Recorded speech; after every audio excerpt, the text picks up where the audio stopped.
Hey everybody, what's up? It is a beautiful, beautiful spring day. It was giving summer earlier, 70s, hot as hell, like what's that about? And now it's kind of cooling down, the sun is setting, the trees are, you know that noise? And there's so much liveliness outside. And right now, this might be TMI for some people, but I don't give a fuck. I am on my menstrual cycle. So I'm feeling real sensitive. I'm feeling like I gotta cry every 2 seconds. Like we're shedding. And I was writing some poetry. I hope the wind isn't too loud. That would suck. That would suck. But I was writing some poetry, and I don't know, I thought it'd be cool to maybe read some of them. I feel like that's kind of the vibe, the energy in the air, some art and some feeling. So I didn't really think about what poems I wanted to share. Just said I wanted to share some of them. And look how far we're getting along in our journal. But I guess maybe I could start with the one I just wrote. Also, just forewarning to anybody, trigger warning, some of this stuff be a little heavy, like mental health wise or sexual assault wise, or just like being a woman, being a human, feeling in this world. So if that's not really your vibe right now, totally cool, but just wanted to put that out there. This one I don't usually know what to title them, so it's just really feeling. I'm also getting awkward because when it comes to sharing my writing specifically, using my voice to say it's a bit difficult, so bear with me.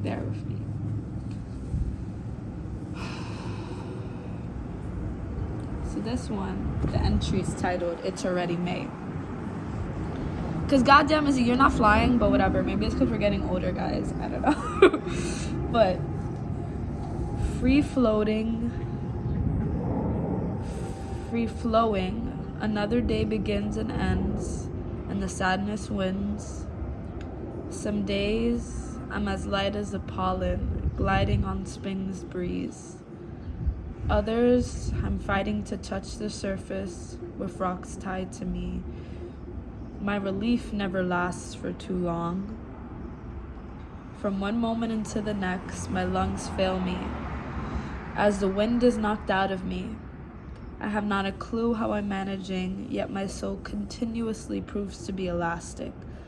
Like a child too close to shore, I fall. I am knocked over and washed in a sea of waves. Emotions consume me, threatening to take me over. Lately, I can't tell if I'm doing any better or if I'm all the same. I want to rest my mind, rest my body, yet over and over and over my mind fixates. Never a moment where I let it all be. Panic. I just wish to really be here, instead of envisioning how much I'll miss you when you leave. When will the pendulum swing? I'm so tired of being sad.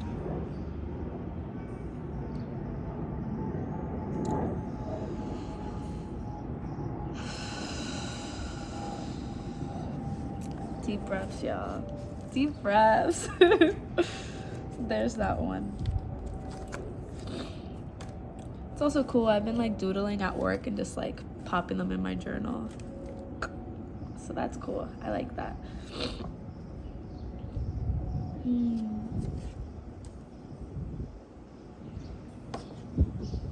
I guess I'll read some of the stuff I've been writing at work lately, actually, because that'll be cool. Okay. This one is entitled Siren,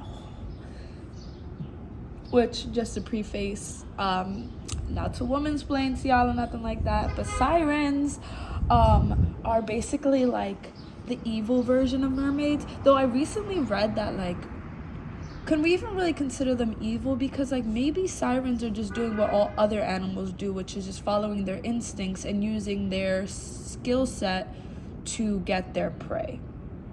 So just some thoughts to put out there. But siren. Okay.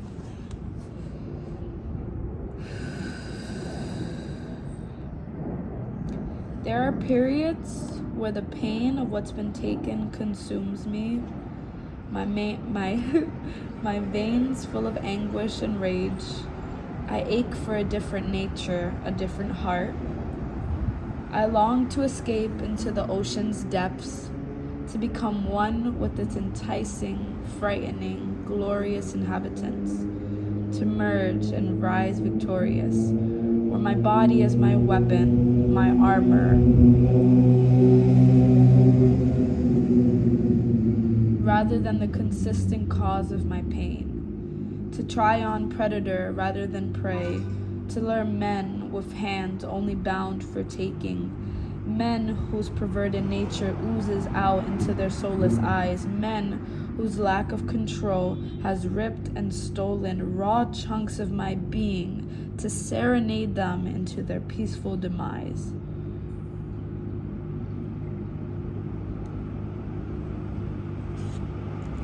Now nobody comment not all men. I will delete it and I will tell your mom. Yeah, I'll tell her. Me and your mom, we go way back. I'm in a silly, goofy mood, y'all. That's what happens after you have a little breakdown. Lately, another thing I've really been trying to do is explore different topics for my poems. I feel like a lot of my poetry is based around, it's sort of like an outlet for my pain. Sort of like somebody to talk to, because I feel like I felt lonely since I can remember feeling. And yeah, so my topics are always about my pain or my longing or my loneliness or the moments that nature makes me feel less alone. And I just kind of want to explore the beautiful parts of life, the parts that bring me joy, the love. I feel like I'm falling in love all the time with everything around me. Like, I was just telling my boyfriend that I explored a new park, right? And for the longest time ever, Fort Tryon Park in New York was my safe space, my little sanctuary. I love that park to death. And there's a new park that I've been falling in love with, and I just realized, like, maybe I just fall in love with whatever park I am blooming with spring in, where I'm seeing life come back. And I just feel like that's how I am all the time, with animals and with people and with things. It's just so much love all around, and so much love I feel, and so much gratitude I feel. And I just want to capture that more. I want to capture it more instead of only going to write when it's unbearable for me to sit still or to just sit with the feelings and need to put it somewhere. So I want to put the beautiful things too. So yeah, let's see what's another poem.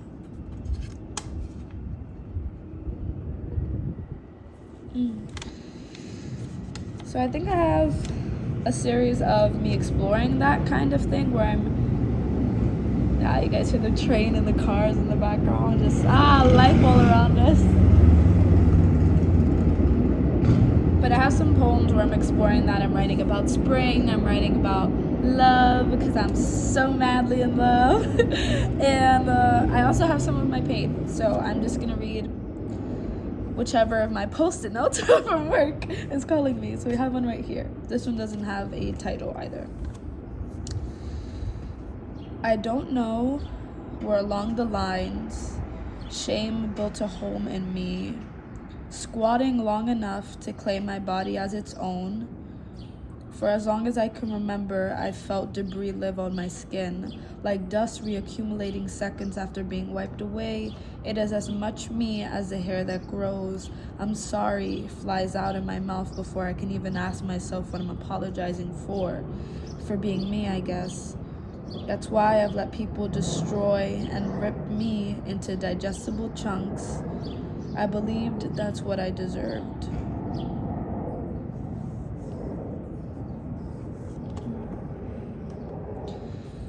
And I guess reading this one also brings up something interesting, which is just how the more you sit with yourself and the more you sit with all of these feelings that are right under the surface, all the feelings that throughout the day we're running from, all the feelings that we're gravitating to our phone to scroll instead of feel, where we're picking up a blunt, we're taking our shots, having our little licks, whatever, and not feeling.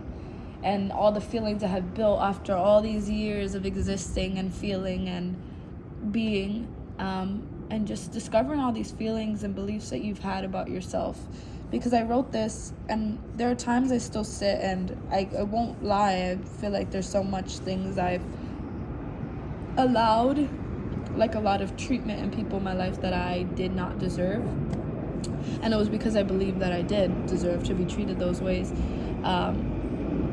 And it's just kind of beautiful to read this and be like, wow, like, be aware of that. And also show myself some love and empathy. Like, younger Zoe didn't know any better. Younger Zoe didn't know who the fuck she was. Like, older Zoe knows. Not as much as I want to know yet, but it's just nice to see that and to be like, damn, I didn't realize, like, I felt so much shame, or I felt so much guilt, or I felt like, I go back to this one a lot, but I really just didn't believe I was enough. And that's something I still struggle with. And there's just something about being honest about that with yourself, with other people, that heals you. It just heals you. Being honest, speaking your truth, being witnessed, the worst thing ever. But the more deeply you sit in it, the more you realize, like, we're all feeling these same things. We're all experiencing these same exact things. And thinking we're so alone in it. Really not. This one I thought was pretty. This one I was writing with the intention of thinking about spring, which is my favorite season. Okay, once again, no title. But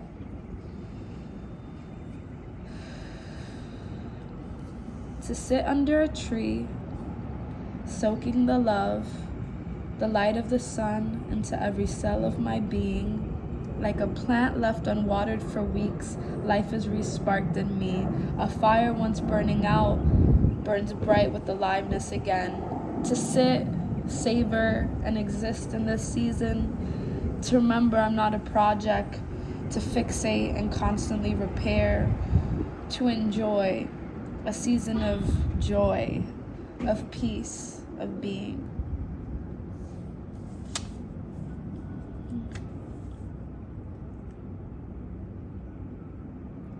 This is another one about spring. As I die over and over again, shedding layers and peeling out of skins, this is the light at the end of the tunnel, the finish line, the period of blooming, of reawakening, of seeing the progress, reaping the lightness of ripping out rotten chunks of myself that screamed to be seen and released. As sure as the pendulum is to swing to the left after the right, I will peel myself off my tear-stained floor and rise again.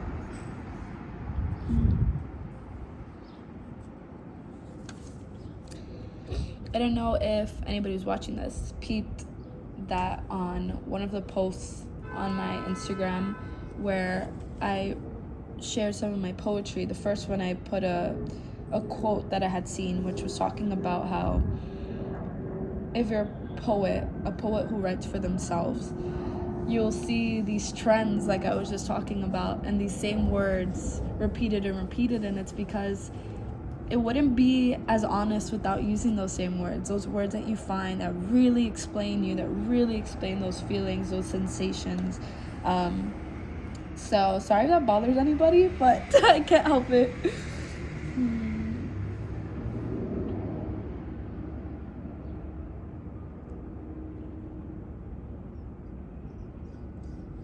Okay, I think I have maybe three more. Three more to share sounds good enough to me. Also, sorry, it looks like I was crying because I have been, so don't mind that. This one was about the water. Because while I'm an Aquarius and air sign, I'm a water bearer. So I just love the water. Like I'm not even excited to be on the beach to be tanning or to be like in my cute little bikini and showing off a little body or whatever. I'm so excited to just have a blunt in hand, looking at the waves, looking at everyone in pure joy, all the little kids laughing, splashing around. Like, I just want to be near the water. The water just reminds you that everything's okay. Everything is okay. Okay. Be like water, they say, but I couldn't be anything else, even if I willed it so. Flowing in and out of emotion, surfing on the waves of life. I live in a sea of chaos, where I'm both considered friend and foe, like the mortal archenemy of a TV's protagonist over and over. I am drowned alive, yet rise again. I've just begun scratching the surface of the massive ocean I am.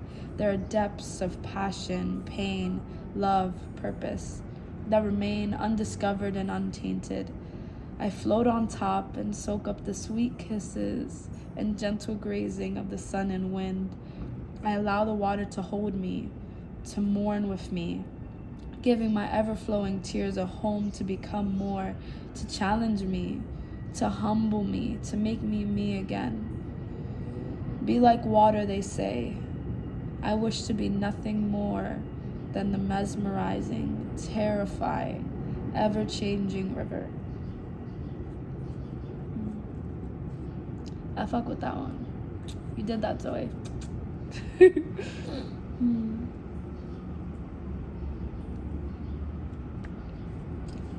This one's a little heavy. This one's for the girlies. You guys already know about this one, but my life is a series of eyes that stare for far too long, hugs where hands lie lower than comfortable, where I'm summoned over by pssts, meant for dogs. I don't know womanhood without the intrinsic suffering that comes with it, where I am measured by the degree of my fuckability rather than my character.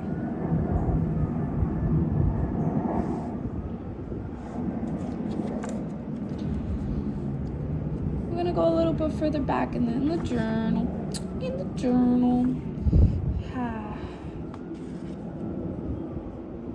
To find something to leave us off with.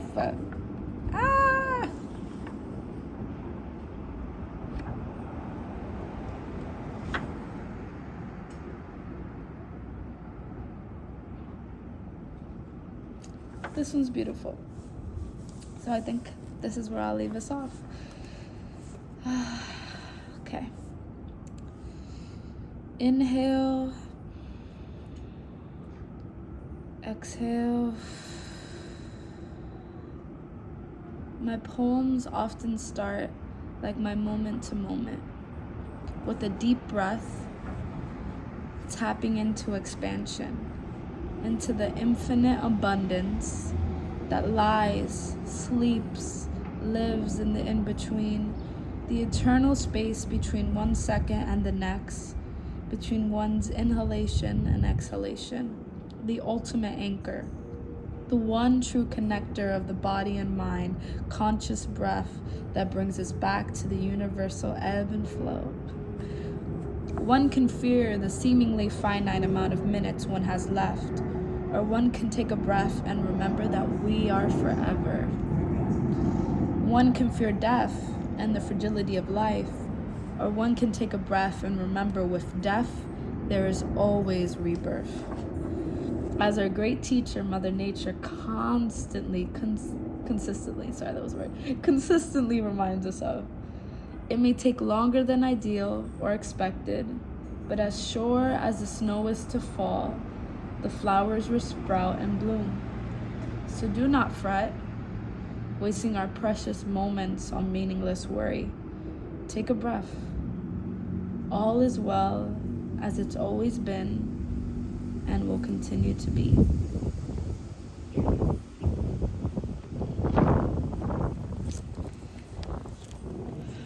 Also, just remember, maybe I'm saying this more for me than anybody else, but maybe somebody else is feeling the same way, but from one moment to the next, there is so much room for change. I mean, 15, 20 minutes ago, I felt like my lungs were collapsing and my heart was crushed, and the world was falling apart, and that I was doing nothing with my life. And that's just a moment. It's just a feeling that crashes on us and settles. And I don't know about you guys, but sometimes I allow that crash to last and to bleed into my days and weeks and months.